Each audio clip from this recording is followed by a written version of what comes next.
With us at Post 9, Pinterest co-founder and CEO Ben Silbermann is with us at Post 9. Ben, congratulations. Thank you so much. Good to see you. Welcome. Thank you. Give investors sort of a peek at what the roadshow sounded like when you made your pitch. What were the key points? You know, we really focused on how people use the product every day. We explained to folks that people use Pinterest to get inspiration for everything from the recipes they cook to the things they put in their home. And that Pinterest isn't a social network. It's not about other people or celebrities. It's really about yourself and your dreams and your aspirations. Does that mean that high-impact users don't matter in ways they do for platforms like Twitter, for example? Oh, we care a ton about our users, but we really think of it as a utility. So we want people to use it to get things done in their life. We're less focused on making it a place where you talk to your friends every day or you follow celebrities. In terms of that, I mean, a number of analysts ahead of this IPO today have come out and said, despite the fact that I know Pinterest has been kind of distancing itself from that social media category, have come out and made the argument that being categorized alongside some of those social media names could actually be a useful benchmark for valuation. What do you say to that? You know, we're just really focused on making it clear how people actually use the product. Yeah. And so the reason we focus on things like inspiration and planning in the future is it's the best representation of how people are using it every day. You have a new constituency today amongst the various ones that you service, and that would be public shareholders. Have you thought about how you're going to go about changing the way you do your job, if at all, given you're now a public company? You know, our goal is just to continue focusing on making the product great over the long term.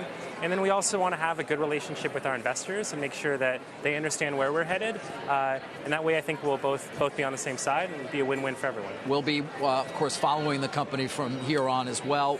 What would you tell us should be our focus in terms of the progress that you're making towards your goals when we look at various metrics at Pinterest? You know, when I run the company as the CEO, I always focus on how people use the product first. So we're going to focus on continuing to grow globally. And over time, we also want Pinterest to be a great place for businesses to inspire the people that are on the platform. And so those are the two key players, and I would focus on those. Which means what? MAUs, weekly users, length of engagement, which are going to be sort of the things that you think we're going to be looking at a research report and people are going to say, they did great this quarter, or they didn't hit the numbers this quarter. We shared with investors that we often look at MAUs as an indication of how many people are using the product. And then we look at the average revenue per user as an indication of how businesses are successfully reaching folks and growing on Pinterest. In terms of being able to monetize the users you currently have on the site right now, and I realize that from an advertising standpoint, you know, the folks that do come and use Pinterest tend to be ready to make a purchase. So you rolled out catalogs, more shopping features, but longer term, what does that purchasing opportunity look like on the platform? Yeah, you know, the really cool thing about advertising on Pinterest is that people are there to get inspiration and do things, and that often means buying. So over the last couple years and for the foreseeable future, we're going to work on bridging that gap between seeing something inspirational and finding a product from a retailer that you trust at a price point that makes sense for you. You guys had buyable pins not long ago. The ability to buy was more integrated into Pinterest, and interestingly, you guys stepped back from that. Tell me, what was the thinking behind that? What does that say about your strategy, what's important and what's not important? You know, we think the most important thing from a user's perspective is that they can go from inspiration all the way to action. So right now, we're really focused on matching those inspirational images with products that are inside those images and doing it from a bunch of different retailers. And that's our focus right now, really on the essence of discovery and inspiration. I think transactions, those may come out in the future, but we don't have any plans to release that right now. Huge debate swirling about different classes of stock on new issues and the differences in voting rights. Why do that this time? Why the difference between B and A? You know, we really want to make sure that we're running the company for the long term, and we thought that a good move was to make sure that the people who are operating the company have been long-term operators, control the destiny of the company, and that was the rationale. Are you worried that the public might have, or institutions coming into the issue would have different ideas about how to run it than you would? I think that for the most part there should be great alignment, but I definitely trust that the folks that have been operating the business for a long time know where we want to take it in the future. When you first helped found the company, what was your idea? What was your intent? What need did you think you were going to fill? You know, at the very beginning, what we noticed was there are a lot of people that collect things, and the collections say a lot about who you are. I used to collect bugs as a kid, which I didn't think would follow me into adulthood, but it did. Bugs. Bugs, in butterflies, Got insects. it, right. And so we thought, what if there was a tool where you could collect all the cool things that you found online? And what we learned was that collecting isn't just fun as a way to understand your own taste. It's actually a really amazing way to discover things that you might not have ever seen before. And was there in terms of the companies, the brand names that play on it now, right, and have interest in working with people with followers, was there like a patient zero, one that sort of put you on the map as far as you were concerned? You know, it's been a little bit more of a slow and steady progress, and where we started was with businesses that were really aligned with what people were doing. So a lot of folks in retail, a lot of folks in consumer product goods. That's where we started.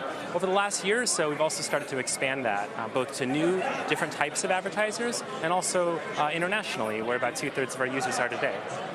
Yeah, talk a bit about the international opportunity in terms of the revenue growth that you expect there. Is there a cultural difference in the way people use it? What's your approach there? Given obviously international is an important part of the growth opportunity that certainly investors see for the company. Well, look, the funny thing is that people are a lot more the same than they are different. So here in the US, people love to use Pinterest for the food they eat, for decorating, for getting inspiration. We see the same thing internationally. Now the content is different. You know, folks in France, they want French recipes. They don't want American casseroles. So there's work that we always do to make sure the content feels local and relevant. But the core reason people are using it, to get inspiration, that's the same. Now, when we got together a few weeks ago just to learn more about the company, you indicated, I think, that you make visits to people's homes. Is that right? Are you still doing that? Do you still anticipate doing that? And why do you do that? Geez, I think the most important thing for a consumer company is to make sure that they really understand the needs of the people that are using it, and maybe the needs of the people that haven't started using it yet. And so me and my co-founder Evan, we make a habit out of every year going to a few cities, and it's not a press tour, it's just to sit down with people in their homes and just get a little bit of a broader perspective of how Pinterest is fitting into their lives, and it gives us inspiration for where we want to take the company in the future. In terms of content, earlier this year it cracked down on the anti-vaccination content. In general, more broadly, this is just a brewing debate, lawmakers, advertisers, society at large, in terms of misinformation and how tech companies and platforms like yours are addressing it. How do you think about that? And I guess how do you stay proactive about that when something like anti-vaccination information just seems to be whack-a-mole? We think that providing inspirational, high-quality content is incredibly important. On anti-vaccination, our thought was, we're not the best place to get medical information, and so it's not our responsibility to be serving things up, so we put a pause on that. And I think that's something we're enabled to do by the fact that we're an inspiration platform. We don't claim to be a free speech platform or a place that everyone can publish anything. So that's our approach, and it's the kind of work that's always going to be ongoing. It's not a one-and-done thing, so we invest over time to make sure the content feels safe, inspirational, and that users are really enjoying what they see. To that point, we are in a chapter where we're on heightened alert for things like tech regulation in this country, certainly in Europe and countries like Australia, for things like offensive content and privacy breaches and so forth. Does Pinterest see themselves as immune to whatever regulation may come down the line? Well, I don't really know what regulation's coming down the line. Yeah, we'd all like to know. Look, I think that there are a lot of changes happening, and in general, I think actually a lot of changes are happening for the better. People like Pinterest, we touch literally hundreds of millions of people, and so we want to make sure that our platform is acting responsibly in their long-term interest, and I think in the broader industry, that feeling in general is shared. Have you had to add staff or guardrails that manage content or keep content in a certain lane? We've always had folks that focus on content safety, and we plan to continue doing that. As I said, it's just kind of part of the territory. It's not a one-and-done thing. It's an ongoing investment that's always going to matter. Ben, we're watching your stock hit, I think, new highs, up 29%. What do you think in terms of where it was priced and where it's trading right now?